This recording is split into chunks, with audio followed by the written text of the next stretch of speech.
నా పేరు తిప్పయ్య, మా నాయన పేరు వెంకటస్వామి, మా నాయన పేరు పెరుమాలు. మా నాయన కాలం ఇంకా ఉండింది. నాకు 40 ఏళ్ళ వయసు. 3 ఏళ్ళు ఇంకా నన్ను హింసిస్తున్నాడు. నిన్ను చంపేస్తాను, నిన్ను నరికేస్తాను, అది ఇది 3 ఏళ్ళ నుంచి నన్ను చాలా టార్చర్లు పెడుతున్నాడు. నీ ఇల్లే లేకుండా చేస్తానంటున్నాడు. అతనుడే వచ్చి మళ్ళీ లాస్ట్ ఎండింగ్లో వచ్చి కొలిచిచ్చినాడు. కొలిచిచ్చి దాని ప్రకారం నేను కొట్టుకునేది వాస్తవే. అన్నాక నేను ఇల్లు దెబ్బేస్తాను, నేను ఆడ జైల్లో పెడతా, ఆడ పెడతా, ఇటు పెడతానని నన్ను హింసిస్తున్నాడు. అదే నా కూతురు, నా పెండ్లము. ఇది లేకపోతే మాకు మార్గమే లేదు. ఈ ఊరు వేసి పెట్టేసి వెళ్ళిపోవాలి. మీరేం చేస్తారో చేయండి, మాకు ఇంకేం లేదు, మార్గమే లేదు. అంతే, ఇంక నేను చెప్ప తెలుసుకోను. ఇంకా నాకు ఉండేది అదే. దాన్ని కొట్టేస్తే నాకు ఈ ఊర్లో ఉండాల్సిన పనే లేదు. ఈ ఊరు వేసి పెట్టి వెళ్ళిపోవాలి అంతే. ఆయన వచ్చి కొలిచిచ్చినాడు సార్. కొలిచిచ్చి మళ్ళీ నువ్వు ఎందుకు చేస్తావు ఈ న్యాయము? ఈ ఊర్లో నాదే కూడా కాదు సార్, 3-4 ఇట్లా చేసినాడు. ఆయన అదే పని. ఆయన ఆర్మీ అంట, ఆర్మీ కాదు. ఆయన ఆర్మీ నా నౌకరు చేసేవాడు కాదు.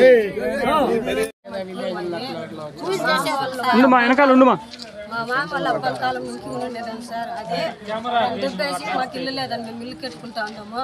దినాము వచ్చేది, దాన్ని కొట్టేస్తాము, దుబ్బేస్తాము అనేది, రోడ్డులు చూపిస్తాననేది.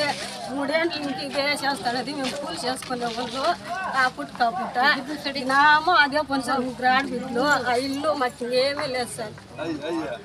అది లేకపోతే మేము అందరూ చచ్చిపోవచ్చు. ఆయనకు మాత్రం మీరు ఎట్లా చేస్తారో మాకు న్యాయం చేయాలి. మమ్మల్ని చాలా హింసిస్తా ఉన్నారు. ఆయన నుంచి మేము చచ్చిపోతాము. కొలత పెట్టి తిప్పుగాడును వాళ్ళిద్దరు ఇప్పుడు ఇటుకి పెట్టింది.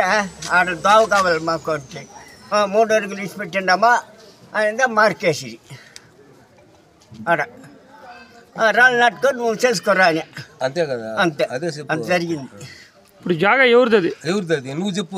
అది ఎవరిది, ఇది ఎవరిది? అది వాందే, ఇది వీళ్ళదే. పేర్లు చెప్పు.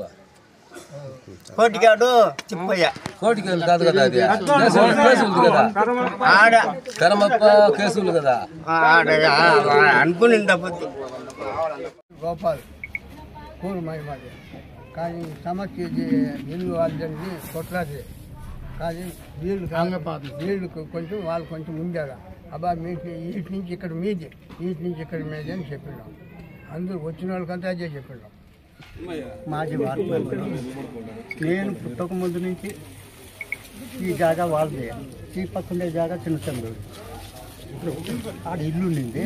వాళ్ళ ఇల్లు వాళ్ళకునింది, వీళ్ళ ఇల్లు వీళ్ళకుంది. అప్పుడు ఏం గలాటలేదు. ఈ మధ్యలో వచ్చి ఆయన కోటి గలాట పెడతాడు. ఇది కోటి కూడా వచ్చి ఆయనకి పై కూల్చిచ్చినాడు ఇల్లు కట్టుకోమని. మళ్ళీ వచ్చి నేను నువ్వు ఎందుకు ఇల్లు కడతా ఉన్నావు అని మళ్ళీ వచ్చి అడిగితే అట్లా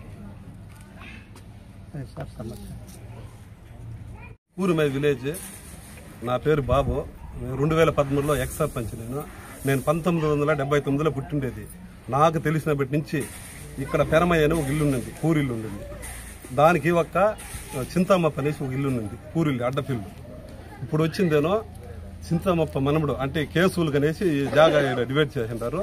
కేసులు రాకుండా దీనికి కేసుల తమ్ముని కొడుకు కోటేశ్వర్ అనేసి మిలిటరీలో పనిచేస్తాడు. అతను పనిచేస్తూ ఈ పక్క వచ్చి పెరమయ్య మనముడు తిప్పయ్య అనేసి ఇల్లు కట్టుకుంటాడు. కట్టినప్పటి నుంచి ఇప్పటి నుంచి ఇది నాకు జాగా చేరేది, నాది, నువ్వు దౌర్జన్యంగా వస్తావని 3-4 ఏళ్ళుగా తిప్పయ్య మీద కేసు పెట్టి అది పెట్టి కలెక్టర్కి పెడతా, నాకు వాళ్ళు తెలుసు వీళ్ళు తెలుసు బెదిరించి ఇప్పుడు తిప్పయ్యని ఎక్కువ చేసేస్తా ఉన్నాడు. వాస్తవంగా వచ్చి తిప్పయ్య ప్రకారం తిప్పయ్యది ఉండదు. ఈ పక్క ఎస్ కేసుల ప్రకారం కేసులది ఉంటుంది. ఇప్పుడు కోటీశ్వరుడు అనే వ్యక్తి వచ్చి కేసులు వచ్చి ఇక్కడ ఏమీ మాట్లాడలేదు. కోటీశ్వరుడు వచ్చిందేనో ఇది కూడా తిప్పయ్యది కూడా నాదే, 2 కలిపి కట్టేసిండావని చెప్పిండాడు. అదే కోటీశ్వరుడు వచ్చి తిప్పయ్య వాళ్ళ నాయన పెట్టుకుని కొలత ఇచ్చిన్నాడు. జాగా కొలత వేసి ఇక్కడికి నువ్వు కట్టుకో, ఈ తనక నువ్వు రాదని చెప్పేసి పోయినాడు. ఆ రోజు గ్రామ పెద్ద మనిషి ధన్పాల్ అనేసి ఆయన కూడా ఉన్నాడు.